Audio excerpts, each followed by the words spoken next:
Good afternoon and welcome to our first webinar of 2026. I am Dr. Tracy Frederick, Director of Kansas School Board Resource Center, and Ward Cassie, our Senior Advisor, is here with me today. If you're new to our webinars and you're not familiar with the Kansas School Board Resource Center, just want to let you know that our mission is to help school board members be effective advocates for students and improve academic outcomes. So we're very excited today for our webinar. We're hosting Dr. Michael Ford, who will begin our series this in 2026, making the most out of your school board service. Connecting governance to outcomes is what we'll be discussing today, or what he will be discussing today. For those of you who are not familiar with Dr. Ford's work, he is an experienced researcher, and he is also a current school board member. If you are current school board member, he can feel your pain. Dr. Ford is the Meyer Endowed Professor of Public Administration at the University of Wisconsin Oshkosh and the Director of Whitburn Center for Governance and Policy Research. Dr. Ford has published over 40 peer-reviewed articles on public and nonprofit governance. He has a peer-reviewed book on education policy. And in addition to his roles at UWO, he serves on the Oshkosh Area School District School Board and previously served 2 terms on the Oshkosh Common Council. He also writes monthly columns for the Public Administration Times and the Oshkosh Herald. His work on school board governance has been featured in a variety of media, including the Washington Post, the Houston Chronicle, the Milwaukee Journal Sentinel, the Associated Press, and the Wisconsin Public Radio. He holds an undergraduate degree in political science from Marquette University, a master's of political science from the University of Wisconsin-Milwaukee, and a PhD in urban studies from the University of Wisconsin-Milwaukee. His expertise provides insight into how school board governance practices makes a meaningful impact on student learning. He will discuss today how school boards can use effective governance to improve student outcomes, offering both evidence-based strategies and practical guidance to help newly elected and those of you who are experienced school board members understand your responsibilities to make the most out of your service. Now, for those of you who have been on our webinars before, you know kind of the drill, but those who have not joined us before, we'll have some time at the end of Dr. Ford's presentation for your questions. So you can put them in the Q&A box at the bottom of your screen as we go through his presentation, and then I will ask them at the appropriate time. Also, you should note that this presentation is being recorded, so those of you who have registered will receive a link, and those who are on my Engaged School Board member list will also receive a link to this recording, so please share that. It will also be archived on our workshop video section of the KSBRC webpage. But without further delay, I know you have a lot to cover, Dr. Ford. I'm going to turn it over to you, and thank you so much for joining us, and we're so interested in what you have to present to us today. Thank you. Well, thank you for that lovely introduction. Can everybody see the screen that I'm sharing? All right, that is a good sign. Well, as Tracy said, my name is Michael Ford, and I am currently a professor of public administration at the University of Wisconsin Oshkosh. And my goal here today is to really just give you a broad overview of really the role of a modern school board member and provide some evidence-based governance research and some practical tips of how to translate that evidence-based stuff into practice. And I do want to just, I don't know if it's a caution, but an asterisk, just recognize context. That's always so important. I'm going to be offering some tips and insights, but you got to remember that every school board, every community is its own animal. And I always want to preface that when I give these types of presentations, that there's no cure-all for what ails an individual school board. So hopefully you'll get something useful out of this, but always feel free to dismiss anything that counteracts your own experience, and better yet, ask questions and share why it counteracts your own experience. So as Tracy said, I've been around education policy and governance my entire career. I come from the practitioner background, so I don't know how much people know about education policy in Wisconsin, but Wisconsin's the place where the first private school voucher program began in Milwaukee in 1990. We have a pretty robust public school open enrollment program where you can basically send your kid to any public school in the state. We have a pretty robust charter school sector. And so I really got my start working for an organization called School Choice Wisconsin in Milwaukee that was really working on an urban school voucher policy. And to give you an idea of what that actually looked like on the ground in Milwaukee, we're at the point now where about 50% of the kids in the city of Milwaukee, and that's the largest district in the state of Wisconsin, are attending a non-public school using public funds. So it's a pretty significant sector. And again, I just bring that up because I know that every state, including Kansas, is dealing with complexity and changing ways in which we view our education sector. But I think one of the commonalities that I've learned is that we're all dependent on enrollment. And it's really inadequate for this kind of quaint idea of a school board just being there to take a look at the budget and say yes, say no, that that's all we do. I think we have to reject that idea. I wrote my dissertation back in 2013 because I got very interested in school boards after some public debates about whether or not we should eliminate some of our urban school boards and move to mayoral appointees. And I thought, okay, that's interesting. Maybe that's a good idea. Maybe that's a bad idea. But you know what? There's over 13,000 democratically elected school boards in the United States. I think we better get a better understanding of how these governance bodies actually work before we strip people of their democratic voice for purposes of improving academic achievement. Why don't we try to figure out how school boards can actually impact academic outcomes? So my premise in my dissertation, and really my premise since then, has been how do we demonstrate and actually live out that premise that the role of a school board, first and foremost, is to improve academic outcomes. And I think when you adopt that premise, it really unleashes some very interesting things. And as Tracy said, I'm also a practitioner in that I served 4 years on the local Common Council here in the city of Oshkosh. We're a city of about 67,000 people. And then I'm on the school board here of a district of about 9,000 people. And I should preface this too, that Oshkosh is about the most politically, I would say diverse, but I would say divided place that you could possibly imagine. We're about 50% conservative, 50% liberal. So it's definitely a very challenging governing context. So some of the insights I'll provide do come from that perspective of how do we balance a lot of competing interests about what the core values of public education should even be in a governing context. Well, let's start at the beginning. I don't know if you know who that gentleman is, but supposedly, well, that is Mark Twain. Whether he actually said this or not, I don't know. There's all kinds of misattributed quotes to Mark Twain out there, but this one always cracks me up, that in the first place, God made idiots. This was for practice. Then he made school boards. I like this quote because it shows that school boards have always been in the public consciousness. It's always been a place where people have been critical. And if you think about it, it makes sense that people would be critical of their school boards. Why? Well, we're all exposed to it, whether it's as a parent, as a student, as a taxpayer. It's that one government entity that none of us can avoid. Everyone tends to have an opinion on it. Sometimes those opinions are based on our own personal experience, something we read, etc. But everybody has an opinion. There's so many critics of public education. As many of you on this call probably, on this webinar, probably experienced when you were campaigning, it's fascinating to hear what people want out of their schools. I mean, I knocked on about 4,000 doors during my most recent campaign, and I was continuously just amazed at the questions I was not expecting. You walk in, somebody wants to talk in depth about the budget. The next person wants to talk about what books are on the library shelf. The next person's really concerned about who's in the locker room, who's not in the locker room. The next person's really concerned about state policy. The next person's concerned about, partisanship in the electoral process, and on and on and on.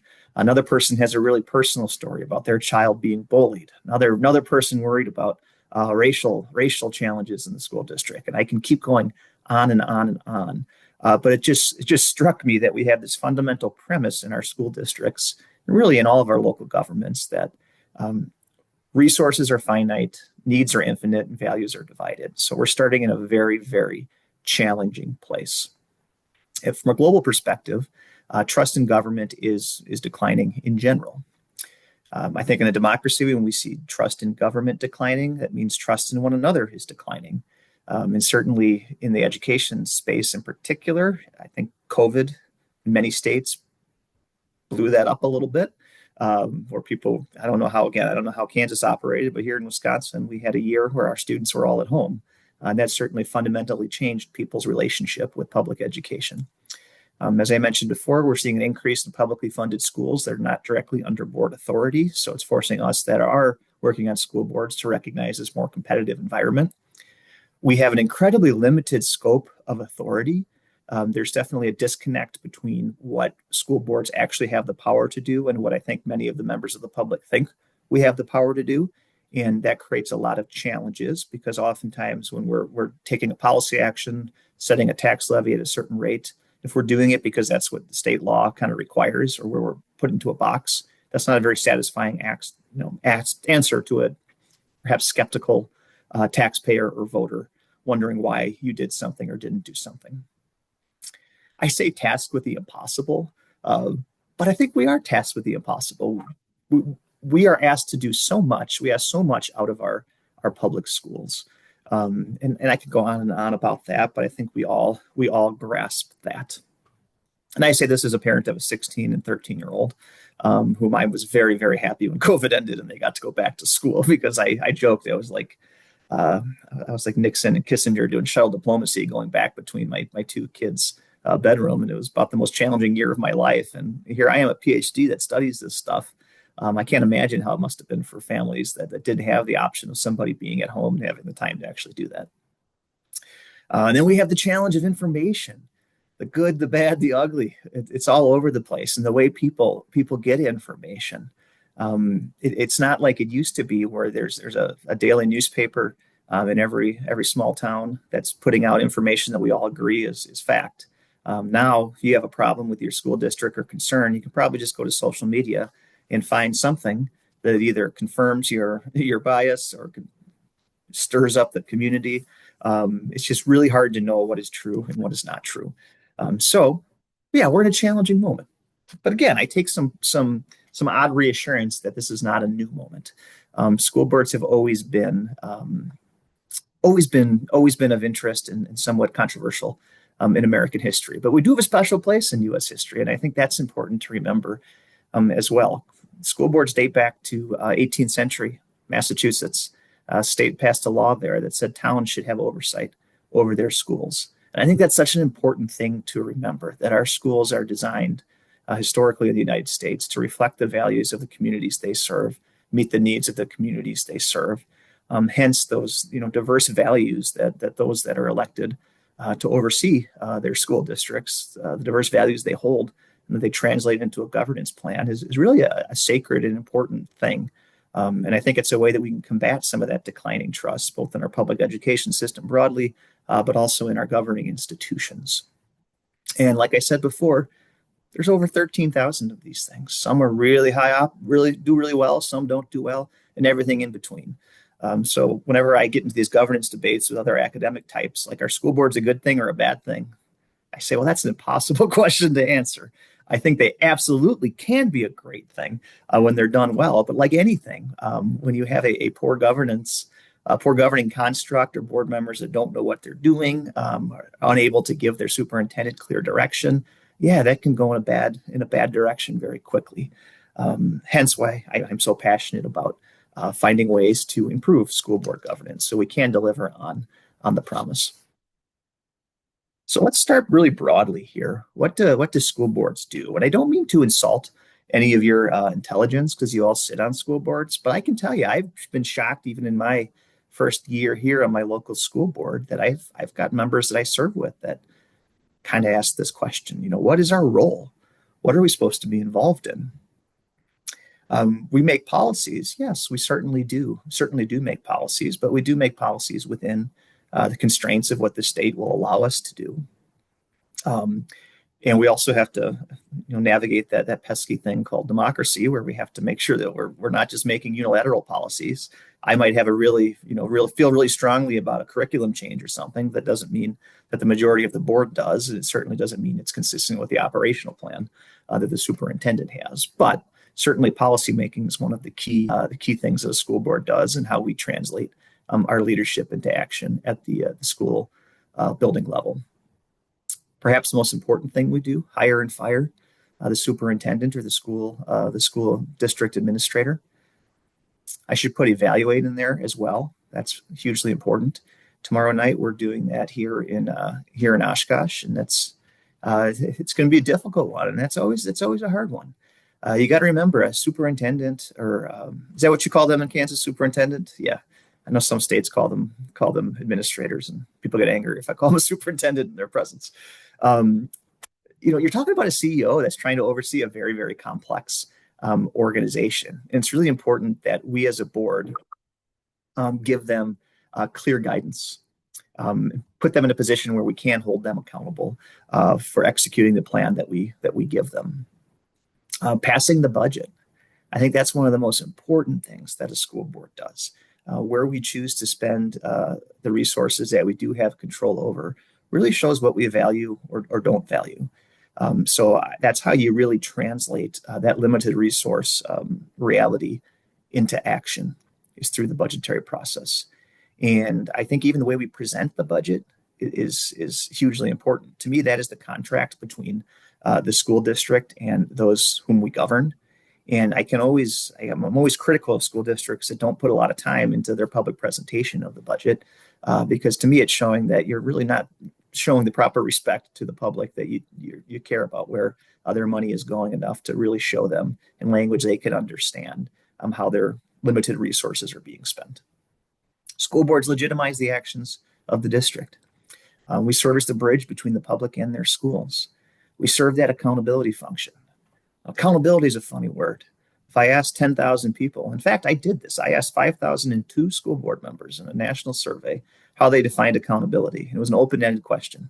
That was a research mistake I'll never make again, because that meant I had to read 5,000 answers. But I got about 5,000 different answers to that question. And that, to me, was a very valuable lesson.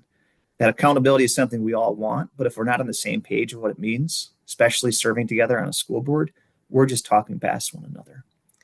So one of the earlier research findings that I uncovered was using that data and finding out that there wasn't one universal approach to accountability that linked up with improving academic outcomes in a school district. But when you had a majority of school board members serving on a common board that agreed what accountability meant, they measured it through academic test score gains. They measured it through, again, something that was in common. That translated toward very real reading and math test score gains over the course of 2, 3, and 4 years.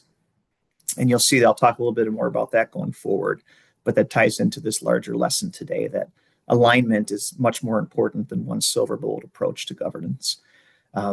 Importantly, what school boards don't do is manage the day-to-day operations of a school district. So it always cracks me up when somebody runs and says, I'm running because I want to fire the football coach. It's like, well, that's great, but you're not going to have the power to do that. And you're setting yourself up to be really disappointed and probably not be a very effective school board member, because you're going to get there, you're not going to be able to take the action you want to take, and you're going to be upset and bitter. So some more data here about who actually serves. And I'll be quick about this, but I think it's worthwhile to get a glimpse about who serves on these bodies. So this is, again, a national survey I did. This one I did about 1.5 years ago. The median school board member is well educated, has a bachelor's or a master's degree. Report that they're moderate in their political views. This is self-reported data, so take that for what it's worth. The average age of a school board member in the United States is about 53. This next stat is kind of sad to me, but almost 40% of American school board members say they didn't have an opponent in their previous election. So a lot of these posts are not contested. That said, if you go into suburban areas and you go into urban areas, those numbers look a lot different. They tend to have very, very competitive school board races. And part of me wonders, too, in the last year or two, as more attention has been placed on school boards, if that number is going to change, because there does seem to be an increased spirit of engagement. Decent number of school board members, almost 40%, have been in their position for over 6 years. And vast majority, well, 3/4 state they have a job outside of the board.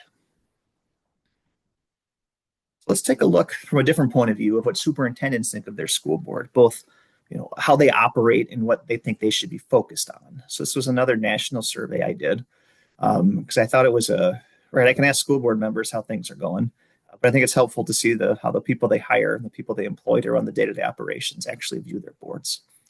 Almost 80% there say they have a cooperative school board, cooperative with one another. 22% say they have a high conflict board, but only 60% say they have a productive board. I think about that stat a lot, because what's happening if in that other 40%? I'm especially fascinated by those numbers of boards where everybody seems to be getting along. They're not in conflict with one another, but they're also not productive. To me, those are the boards where you're probably ceding all the power to the superintendent, and probably the boards that mean well, but probably don't know what they're supposed to be doing. So let's ask the superintendents. And these are open-ended questions, and I just highlighted the parts I thought were really interesting. But what do superintendents think their boards should be doing? They want boards that aren't afraid to try new things, so can be innovative. Boards that'll listen, focused on maximizing student achievement, and not just there to be well-intentioned. Boards that focus on policy and stay out of operations. That showed up over and over again. Again, I don't know what the average size of a school board is in Kansas, but let's say, where I am in Wisconsin, most boards are 7 or 9 members. And one common complaint I get from superintendents is that, yes, the school board is my boss, but they have to recognize that the board as a collective is my boss. I don't have 7 individual bosses. So when they want a piece of information or want to give me a directive, I can't have 7 individuals giving me asking for a piece of information or giving me a directive. I need them to have a process so they can give me as a collective direction.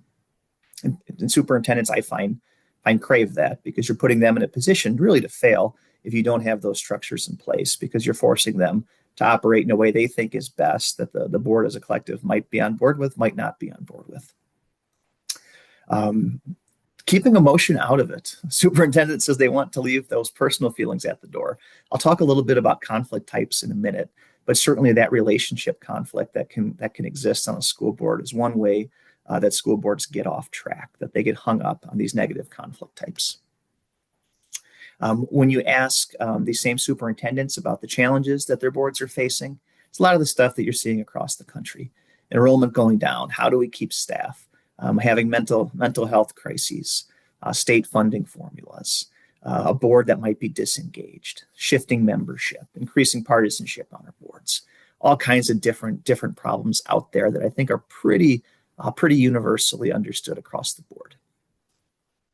So let's talk a little bit about partisanship, and I'll try not to talk too much about this because I can talk forever on this, because it's one of my favorite things. Because I looked up in 41 states, including Kansas, school board members are officially nonpartisan.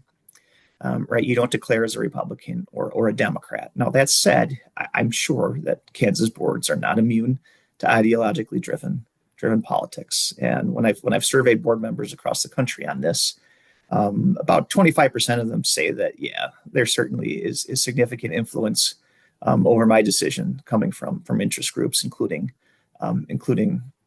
ideological political parties.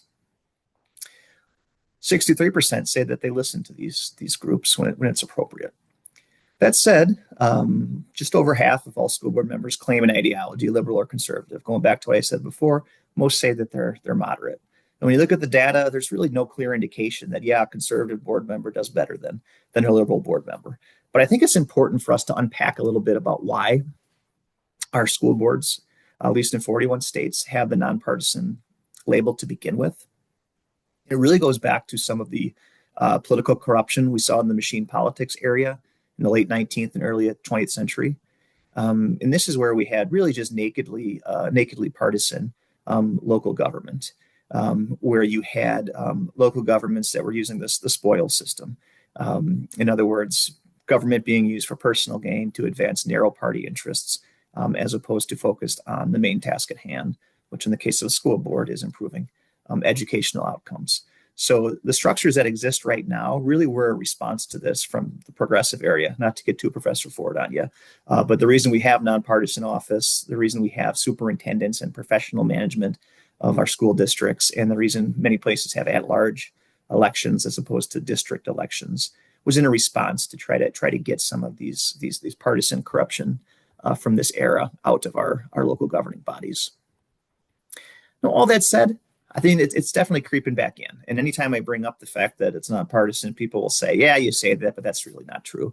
And certainly, I mean, from an empirical standpoint, people are correct in that. We're seeing both the Democratic Party and the Republican Party getting more and more involved in local races for school board and for city councils. Often this takes the form of in-kind contributions, and some states have even changed and just adopted a nakedly partisan model. Why is this happening? I think COVID is one of the reasons. I think that we've just seen a nationalization of issues. We're in an era of hyperpartisanship. I think we're blurring the lines between governing and politics. And then voters have expressed a sincere desire to vote their values and using party as a signal. So even though I tend to think that this is a bad thing because it's an entrenched conflict type, I think it's important to understand that it does exist. And my plea to anybody serving on a school board is just to be cognizant of it and to recognize that partisanship is one of those entrenched conflict types that can derail a school board. Anytime you're making decisions based off of what team you're on or something that's divorced from that ultimate goal of improving student outcomes, it means you're not focused on the primary objective. You're focused on the secondary objective. I'm realistic enough to realize that partisan politics at the local level is not going away. But I do think it's a skill for our governing board members to be able to recognize it and make sure it's not getting in the way of what we're trying to accomplish. I just said that. So let's go here. Let's talk about what we can control. Well, governance. There's so much in public education we don't have control over. Student demographics, state mandates, some of that nationalization of local issues. I have to bring it up. So my last campaign, I was talking to Tracy before this. My district is facing a $6 million budget deficit. We have about 9,000 students. We used to have about 10,000. So declining enrollment, less revenue. We have to lay off about 70 teachers. When I campaigned, nobody asked me about the budget. People asked me a lot about what bathrooms look like, who's using them. People asked me a lot about, do I support Donald Trump or not support Donald Trump? People are asking me all kinds of questions that were dealing with national and cultural issues. Had nothing to do with what I'm actually facing on a day-to-day basis. And I'm not saying that those issues don't matter. If it matters to somebody, it matters, right? But from a day-to-day standpoint of serving on the board, those are really not things I have any control over. But governance is something that I, as a board member, and you as a board member currently or a future board member, do have control over. So I try to divide governance into the macro level and the micro level. The macro level stuff is the stuff you as a board member don't necessarily have control over. So that might include, charter schools. That might include how much money is the state putting into public education. All of these different governance arrangements that don't actually impact they do impact your day-to-day, but you don't have control over. But micro governance, that's the way in which the oversight of a public organization, a school district, occurs. So that's questions like, who's the executive of your district? Who's your superintendent? What policies guide your deliberations? How do you work on a day-to-day basis with your board members, your fellow colleagues? How do you interact with your superintendent? How do you interact with one another? When you're actually in the process of deliberating, what are the rules? What are the norms? What are the formal and informal norms? What are the small group dynamics on a governing board? And are they conducive to good decision making? I think it's important to strip down everything, all the noise when it comes to education governance, and realize that it's 7 people sitting in a room trying to make decisions. And the way we do that absolutely impacts the outcome. So micro level governance is something that we can manipulate on a governing board. Manipulate sounds nefarious, and I don't mean that in a nefarious way. I just mean it's ways that we can improve it and actually create those foundations for success. And we have evidence showing that we can improve our organizational performance by improving our governing dynamics. It's like a giant game of telephone. I don't know if anybody here's ever played telephone, right? Someone starts at the front, they whisper something, and then eventually it gets out to the other side, and you get a message out. Sometimes it comes out clean, right? Everybody heard it. Everybody said it clearly to the next level, and it was obvious. But sometimes the message doesn't come out clean. Why? Maybe there's a bunch of background noise. And when I tried to communicate that message to the next person, they couldn't hear it. So they heard something else. Sometimes there's someone that deliberately wants to screw it up, right? If you were a kid at a birthday party, there was that one jerk kid. It's like, I'm going to make Mike swear. So I'm going to go ahead and I'm going to make him say something embarrassing. Right? Sometimes I don't hear what I want to hear. I have a preconceived notion of what I think they're going to say. So that's what I go with. Well, think about it in a school board, in a school district. It starts all the way on the left with your group dynamics. Those 7 members, what's the dynamic there? What does the conflict look like? I'll talk a little bit what I mean about regenerative relations, but basically, how are you interacting with one another? And how does that impact how you deliberate during your board meetings? Are you productive? Are you focused? Are you focused on a relevant task? Are you going off on tangents? Are you passing meaningless resolutions about national issues that have nothing to do with your day-to-day?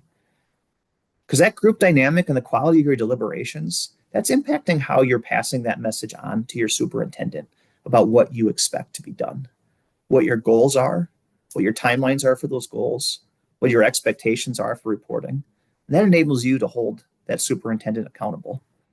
And if you can't get that part right, well, you're setting up that superintendent for failure, because that superintendent needs to take that plan, whether it's formalized through a strategic plan or whether it's just something smaller.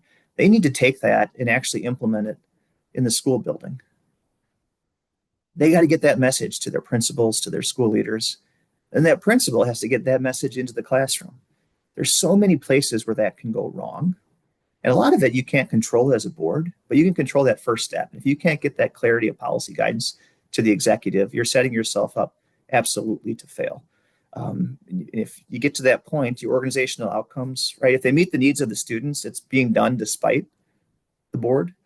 And if it's not being done, who's at fault there? Well, you can certainly blame the superintendent, and that tends to be where the blame falls. But if you look at the org charts for school districts, the board's at the top. To me, that's ultimately a board failure, because if you're unable to give clear guidance, clear unified guidance, it doesn't mean you're all in agreement, but it means there is a clear board majority giving guidance on a plan to your superintendent. How can you possibly hold them accountable for not executing it? And more to the point, there's a power imbalance there. Whenever I hear folks say, well, my school board, I got elected to school board, I don't have any power, I start asking, well, how do you communicate your goals? And then it tends to be a mess. I'm saying what you've done there is you've ceded your power to your superintendent because you're incapable of getting your act together as a governing board. So if you really want to have power, get your board together. Focus on those group dynamics and the quality of your deliberation. And then you can start holding your superintendent accountable, because you can't be holding your superintendent accountable for your failure. But you certainly can, and people do. The big red flag of that is when you have a school district that changes superintendents every 3 or 4 years. To me, that's generally a sign of a dysfunctional board as opposed to a dysfunctional leadership team. Anyways, so what can we do here? As I mentioned, there's a clear research link between academic outcomes and positive group dynamics and the ability to align a governing board around core concepts. And it begins by understanding your group dynamics. And I keep using that word, but what do I mean, or that phrase? Well, I think it's fairly simple. It's conflict. You hear conflict, you might think, oh, conflict's bad. No, conflict's not bad. Conflict that's the heart of governance. If you have a school board that has no conflict, you probably have a school board that doesn't represent all of the values present in your community. Because in a democracy, and especially in a local governing context, especially in public education, if everybody agrees, well, that's incredible, because I've never seen that. Conflict is good. That's how you sort out all the competing values in your community and translating it into a governance plan. That said, not all conflict is the same. Some is productive, some is destructive. Destructive conflict doesn't lead to a clear conclusion or a clear action. So relationship conflict can be an example. If you have a personal issue that drives division between governing board members. In other words, you and I, we're not going to ever vote together because I don't like you. And maybe we ran against each other and you got more votes than me. I just don't like you, right? Where do you go with that? Because it's not substantive. I don't disagree with you on any specific policy. I disagree with your position on a policy because of who you are, not because of what your position is. That is by far the most destructive conflict type, because there's no place to go. Task conflict can be more productive. It's when there's disagreement over what a board should be focused on. And you can see how that can be tailored into, or not tailored, directed into discussion of the budget, into discussion of strategic planning, where we're really deciding what are our goals for the next year, the next 3 years, the next 5 years. We should absolutely be debating these, but it's a healthy conflict when we're able to come to a clear conclusion, have some type of actionable document, whether it's a budget or a strategic plan, that we can all get behind. Yeah, none of us are going to be happy with all of it, but we're able to, at the end of the day, support it all. And then process conflict, when there's disagreement over how a board should be working towards its goals. Oftentimes in school board, process conflict is like, what do we want to see from the superintendent and the administrative team, and when do we want to see it? How do we want our subcommittees to work? Do we want subcommittees? Do we want to vote in those subcommittees? Again, all healthy stuff. Now, word of caution on process conflict, sometimes that can become a safe harbor. You have dysfunctional boards that will say that we want to, we can't figure out tasks, but we actually care about. So we're going to get obsessed with process and spend all of our time trying to get committee structures right and never work on our underlying issues. So I think process is it's always good to have a dedicated session at the beginning of a new term. I don't know what you want to call it, but after you have an election and you have a new group of school board members coming in, it's good to sit down and figure out what are the rules of the road. How do we want to operate as a governing team here? What are our key kind of benchmarks, key tasks that we have to accomplish? When are they going to be done? How do we want to see information? How do we want to communicate with our superintendent? How do we want to communicate with one another? How do we translate that into policy? And ideally, you translate this stuff into policy once, and then you're able to use it as an onboarding exercise when new board members come in, as opposed to something you have to completely redo every year. Okay, regenerative relations. Oh gosh, see, Bob Golombowski, who's the University of Georgia, came up with this phrase. Nobody knows what it means, but it's pretty simple. Do your board deliberations, do they create or do they erode trust? So basically, when you're at a board meeting and you're interacting with one another, are people open? Do they feel comfortable speaking their own opinions? Do they accept that other opinions are well-intentioned, their actions are well-intentioned? Because if you're questioning another board member's intent, you're constantly saying, what do they really mean by that? Then you can't take anybody at face value. And you get stuck in a paradigm where your board meetings are really just political theater and show, as opposed to something where productive conversation is actually happening. And I know all states have different laws about walking quorums and where business can occur, but the meeting is kind of the big show where decisions can be made. And if people aren't there to actually be a working board, but are there for political grandstanding and they don't trust one another, it's not going to be a productive use of anybody's time. The issue of accepting the legitimacy of their colleagues, that's something I've seen a lot as well. Well, so-and-so doesn't care about kids, really. They're only here because of this reason, or they were only elected because they live by the university. They don't really represent the real taxpayers, right? If you're delegitimizing your colleagues, you're not working as an honest partner. And then there's the worst, the ability to stand behind group decisions regardless of your personal support or opposition. Again, doesn't mean you have to leave a board meeting and say that, yeah, even though I was vehemently against this and it passed, I support it. But you shouldn't go and undermine it. One of the most unhealthy things when you get bored stuck in this paradigm is you have a meeting and then everybody goes home and it goes onto their social media, starts blasting all the decisions that were made and why they were the worst things ever. Because then you're showing that we are a board that is not on the same page, the direction that we're going, does not accept the legitimacy of the majority opinion. Step 2 is alignment. Gets to the point I made earlier. Are we in agreement on the foundational elements of what we're doing? Do we have a common understanding of what we mean by accountability? We want to hold the superintendent accountable. What does that mean? For me, that means, okay, we have clear expectations. We've tied that to performance metrics in his or her annual review. We're gonna take a look at that, see if they met those metrics, and decide if we want to renew the contract, decide if we want to give a raise, decide if we want to create new goals, some type of performance review. Maybe that's not for everybody, but if you don't have a clear idea of what accountability means, it can quickly degrade into accountability by public flogging, and that's one of the most unhealthy things you can get on a school board, where accountability just means yelling at each other. Pound of flesh, if you're a Shakespeare fan. We're going to bring the superintendent up and just tell them how terrible of a job they're doing. Then let them go away. We're not going to give them clear direction. We're not going to set actionable goals, but we are going to tell them they're doing an awful job without telling them how to turn it around. That's not real accountability. That's not moving you forward. Similarly, strategic planning. There's good research out there showing that strategic planning really only works when you have a board who is committed to what the role of strategic planning is. That we're going to do it at regular intervals, that we're actually going to translate it into an actionable plan that we manage at benchmarks throughout the year, whether that's quarterly that we check into it. Only if we have a plan, only works if we have a plan that has measurables in it and not just a strategic plan that says we're going to focus on safety. Well, that's great, but we got to get more specific if it's actually going to matter. And last but not least, avoiding secondary issues. And what I mean by that is we're not going to spend all of our time dealing with anecdotes. I heard from my cousin's brother that the wrong lunch was served to his son at the high school. So let's spend 4 hours at a board meeting talking about this. No, that's an operational issue. That doesn't need to be a board issue. Or we're going to put out a policy, condemning or celebrating, U.S. intervention in Venezuela. Like, what does that have to do with what we're doing as a school district?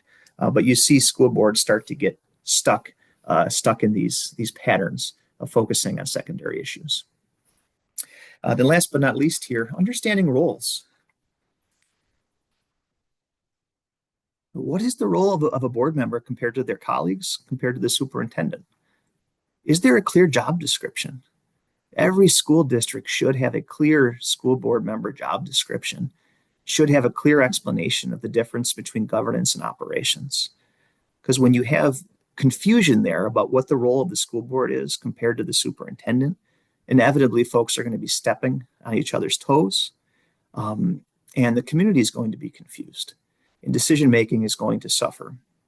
This is one of those things where I don't think it has to look the same for every school district, but it's important that the superintendent and the school board are in agreement about what their individual goals are and how they should communicate with one another, both in a formal and an informal way. And this can be as simple as something as, if I'm a superintendent and I'm giving out a formal report, I'm sending it to all the board members, not just one board member.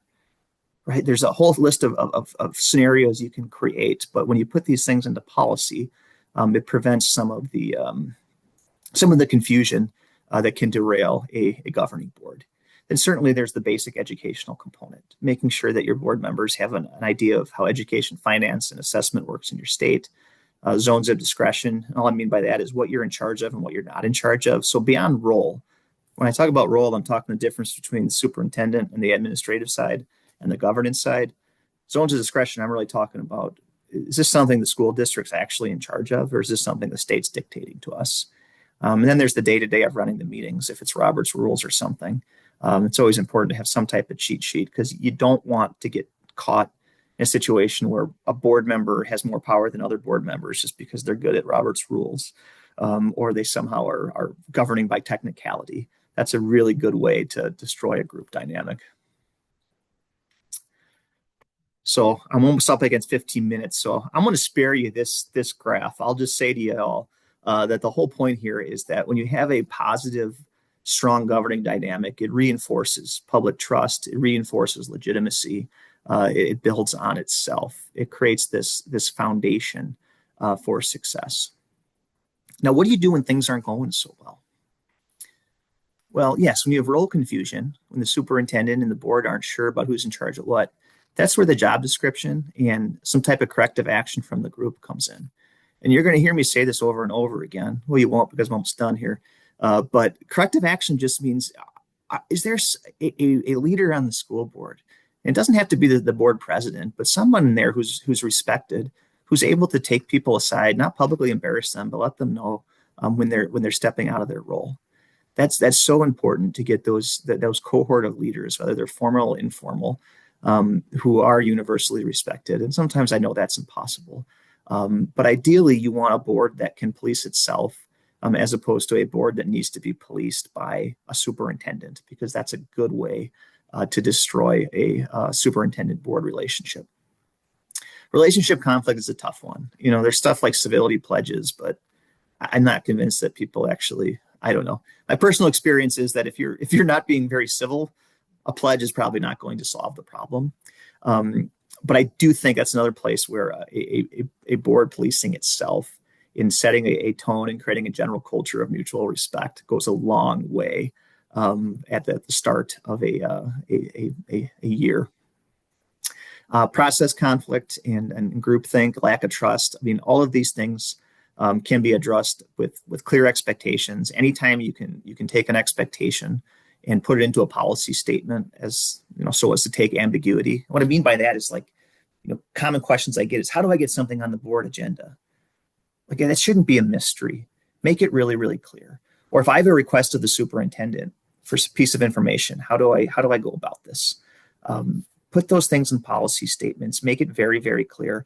Have a board policy manual. Make sure that there's some intentional time set aside so that new board members have a chance to review it and interact with it, and stick with it. And once again, having that cohort of board members that are really up on this stuff can really help to police other board members. And I say police, that sounds so negative.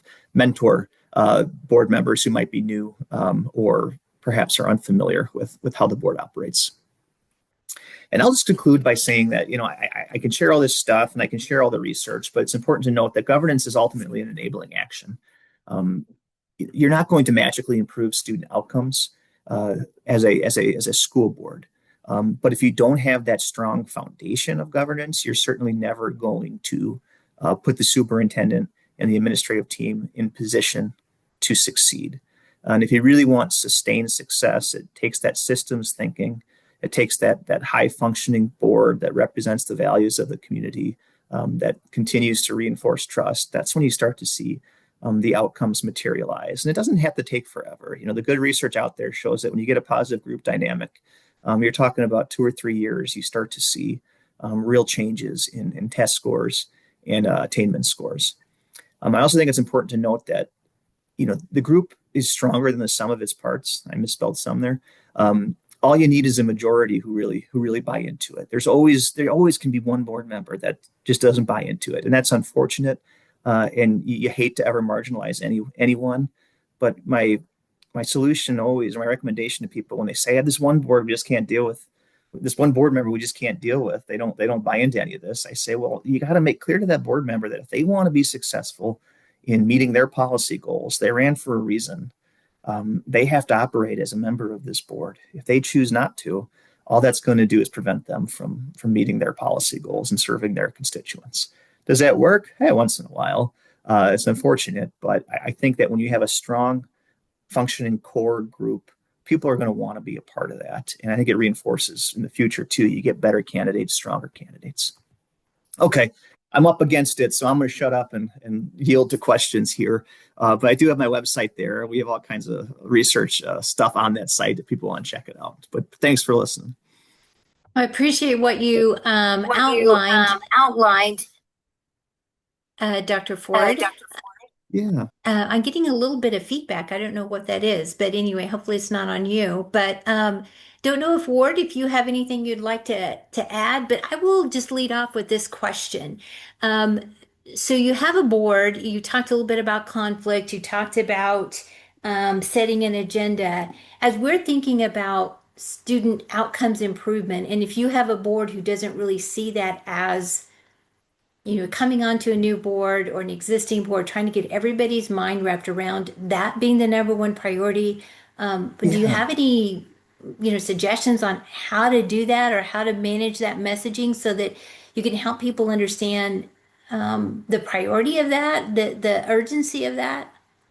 Yeah. There's always I always like to ask questions. So what do you see as the role here? What do you see as the role here? I think it's helpful to steer that into a strategic plan discussion where you're creating key performance indicators and ensuring that academic outcomes are part of that.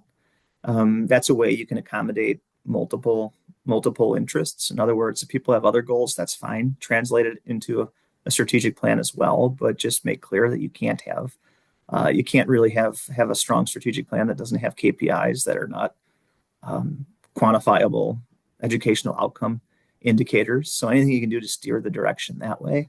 But you're right. That's a real challenge, getting that buy-in. Does that happen often? I'm curious, Tracy. Yeah, it might happen more often than we would like. One of the Yeah. things that we have mentioned, and you might be able to give some feedback on this, is that school board members look at their agenda and then determine, how much of their time are they talking about things. You mentioned the agenda, the quality of the deliberations. What kind of quality Yeah. of deliberations are you having in your school board? What kinds of subjects are you talking about? Are you spending most of your time talking about, I don't know, maybe, wall color? I don't know that there are any, school boards are actually talking about Right. that, but some of them are talking about some things that are HDTV, rather Yep. than asking for, you mentioned asking a lot of questions. Can we get Yep. information about our latest achievement scores, or what besides the state Yep. assessment scores are we using for interim measurements of how we're doing with Yep. our math and our ELA Yep. scores? Yep. I like to have a at the beginning of a new term. So when you have new board members coming in, sitting down with the superintendent, and ideally you have the board president or whomever is in charge of scheduling on board with this, that you're setting out a very clear schedule for the year that whether it's quarterly or more often, we're going to have dedicated time set aside to take a look at the latest academic indicators, the latest financial indicators. So you're structurally building that conversation into your board deliberations. And I think that can focus the discussion. So it's almost a standing agenda item at regular intervals, which can keep you from jumping all around to what happens to be the big issue of the day. Because that stuff inevitably does come up, and it gets Mhm. people's right attention. You get an email as a school board member. What's up with that field? I saw that they're resetting it. What's up with my tax money on that? I mean, that kind of stuff can become all you talk about.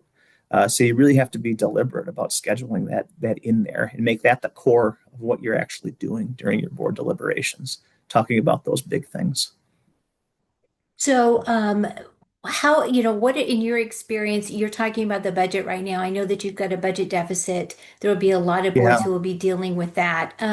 How do you Yep. manage, the student achievement scores and continuing to support that when you have budget deficits? I mean, we here in Kansas have many of our school districts who are just as you are seeing, declining enrollment, many of them Yeah. pretty dramatically. So, how do you balance some of that?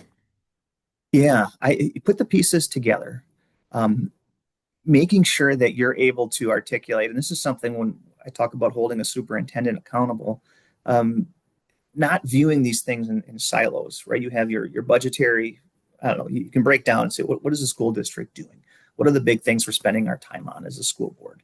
We tend to be looking at our finances or budgetary issues. We tend to be looking at our academic outcomes. We tend to look a lot at facilities. These are three things. How do we combine all of those things and view them through the lens of increasing academic outcomes? So I think anytime you can get a board to articulate to the superintendent that, yeah, we want to talk about the budget, but we want to talk about all these things through the lens of our core performance indicators all being tied to academic achievement. Like, I don't care if our budget's healthy if the kids aren't learning. Right. Um, right? That has to be the overarching goal. And if you can get your board culture and your school district culture to that point, then those financial decisions will start to hopefully be driven by the goal of academic success, as opposed to the secondary goals that might be, balancing the budget this year. Right? Managing a crisis is one thing, but improving academic outcomes, that's a long term thing. And I know it sounds simple. Well, that's not simple, but it sounds kind of cliche. But yeah, the absence of a strategic plan is just amazing to me. That you don't have a 3, 5, 10 year strategy that ties into your finances, your enrollment, your outcomes, your budget, because all those things go together. We will find, I have found when I've been working with boards that there may be a board that will have 16 items on the strategic plan. We always promote, Yeah. if you have 16 priorities, you're probably not going to accomplish any of Oh, those. So really be, correct. thinking about what is the one thing that you must accomplish in your district, which is, providing an education in which students are prepared when they leave, which is your Correct. purpose, and then being able to, accomplish that. And then, as you mentioned, I don't know if you can give us a little bit of a connection between achieving those outcomes and when you look at the budget as a board member, what are some of the things that you're going to be questions you might be asking or you might be looking at to Yep. see if that budget is actually tied to increasing those academic outcomes? Yeah, yeah. So, I mean, the biggest thing I start to look at is, well, one, looking at structural deficits, right? I want to really understand if we're staffed correctly. That, and I say that ties to structural deficit because it varies by school district, but Sure. I mean, most places is going to be 70 to 90% of your pay your Hmm. budget's Right. going to be people. So you want to make sure that you are again have a staffing that's aligned with your peers, that's aligned with the needs of your district. So I look at personnel costs and how that they're changing compared to enrollment changes. I look at facilities costs in the context of enrollment changes because all these things are telling me that are we spending too much time and energy and money on things that are Mhm. not tied directly to academic outcomes. And what I mean by that is, are they tied to us trying to be everything to everyone in a world where we no longer have the resources to do that? I think we're living in a time where we have to have districts that are able to focus on doing the things they can do well with the resources that are available. Right? I'd rather have fewer teachers that have the time they need and the resources they need to actually get something done, as opposed to keeping a staffing model um, where teachers don't have time, but we're able to keep offering everything we've always offered despite the revenues not being there. So that's a very, very long and rambling way of saying make sure you're right sized, um, and that you're not spending time on secondary money on secondary objectives that are nice to have, but might be taking away from those core quantitative academic indicators. Well, yeah, and I think that what you talk about as far as we can, throw up our hands and say, well, it's just a very complex issue. And I hear, boards say or, individuals say, well, the board can't possibly understand this because it's just so complex. They use that word complex, I think, kind of as a cop Yeah, out of, well, I can't possibly understand this, so therefore I'm just going to have a pass on it. But probably correct, if you boil it down to what are these things that we're, looking for in this budget to see if those things are funded first, and then are there other correct. things that perhaps would be wonderful, but really are not meeting those one or two, three priorities. It would be wonderful to have, just like in our own personal budgets, but we just can't do that right now. Correct. If you have ever gone through a strategic triage Mhm. exercise, that's something a board should absolutely go through. And one of the most powerful parts of that exercise is you have a category called honor and let go, and it's Mhm. forcing you as a group to Yeah. recognize, yeah, these are things that we'd love to keep doing. It's great, but you know what? We just can't do it. So I'll give you an example that we're struggling with right now. Is there's very few school districts left in the state of Wisconsin that have driver's ed in house. We're one of them, and it's hard to justify. It's great to have, but when you look at what our core goals are, where we're struggling, where our student needs are, where there are other cheaper options available, it's really hard to justify Right. keeping this program here. Because, like I mentioned at the beginning, this idea that resources are finite, needs are infinite. Any money we're spending on a secondary objective is taking away from our Right. core objective. So boards have to be able to prioritize, and that is the job. That is the job. And I think that there's more lost on from school boards that are refusing to make decisions than school boards making bad decisions, because Right. then it tends to lead to the catastrophe where you're forced to make drastic decisions without much timing or planning. Exactly. I think Ward has a question. Do you have a question, Ward? You'll need to Yeah. unmute though. You'll need to unmute. Sorry, you're muted, Ward. Oh, there I'm you there. go. There Gee, you are, Ward. uh, Dr. Ford, that was one of the best presentations I've heard for a long time. Tracy, great, Oh, great find. thank you, Ward. If I was going to run a school district, I would make our board sit down and review this whole video and Oh, thank you. tear apart and find things that they would like to find.